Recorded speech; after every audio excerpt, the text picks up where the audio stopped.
Hello everyone, welcome to Parankusham food and blogs. ఇవాళ chana sweet corn vada చూపించబోతున్నాను. పైన క్రిస్పీగా, లోపల సాఫ్ట్గా, ఒకటి తింటే 4 తినాలి అనిపించే అంత టేస్టీగా ఉంటాయి ఈ చనా స్వీట్ కార్న్ వడలు. లేట్ చేయకుండా స్టార్ట్ చేసేద్దాం రండి.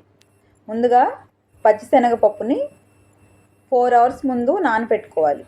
నానపెట్టుకున్న తర్వాత శనగపప్పులోని వాటర్ అంతా స్ట్రెయిన్ చేసేసుకొని గ్రైండ్ చేసుకోవాలి.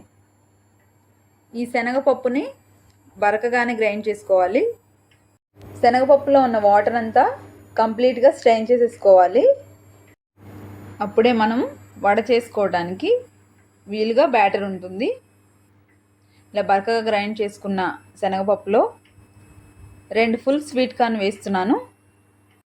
50 గ్రామ్స్ శనగపప్పుకి 2 స్వీట్ కార్న్ సరిపోతుంది.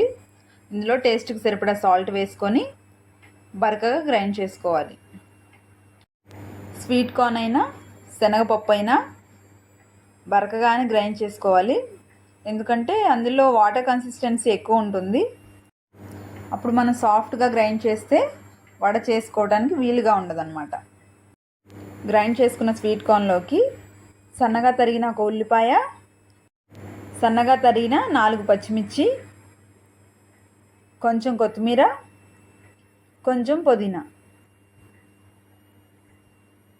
అలాగే సన్నగా తరిగిన 1 టీ స్పూన్ అల్లం వేసుకోవాలి. అలాగే 1 టీ స్పూన్ జీలకర్ర వేసుకొని అందులోకి 2 టేబుల్ స్పూన్స్ బియ్యపిండి వేస్తున్నాను. అలాగే 2 టేబుల్ స్పూన్స్ శనగపిండి. మనం ఎంత మెజర్మెంట్ అయితే బియ్యపిండి తీసుకుంటాం, శనగపిండి కూడా ఈక్వల్ క్వాంటిటీ తీసుకోవాలి. అంతా బాగా కలిసేలా కలుపుకొని సాల్ట్ ఏదైనా తగ్గినట్టుంటే ఇప్పుడు అడ్జస్ట్ చేసేసుకొని వడలాగా వేసుకోవాలి. ఆయిల్ హై ఫ్లేమ్లో బాగా హీట్ అవ్వకూడదు, మీడియం హీట్ ఉంటే సరిపోతుంది. ఇంకొకటి ఏంటంటే, ఇప్పుడు పిండి లూజ్గా అనిపిస్తే ఇంకొక టేబుల్ స్పూన్ శనగపిండి, బియ్యపిండి వేసుకొని కలుపుకొని మనం వడలు వేసుకోవడానికి వీలుగా ఉండేలాగా పిండిని కలుపుకోవాలి. వడలు చూస్తున్నారు కదా, వడలు గోల్డెన్ బ్రౌన్ కలర్ వచ్చేంత వరకు ఫ్రై చేసుకోవాలి.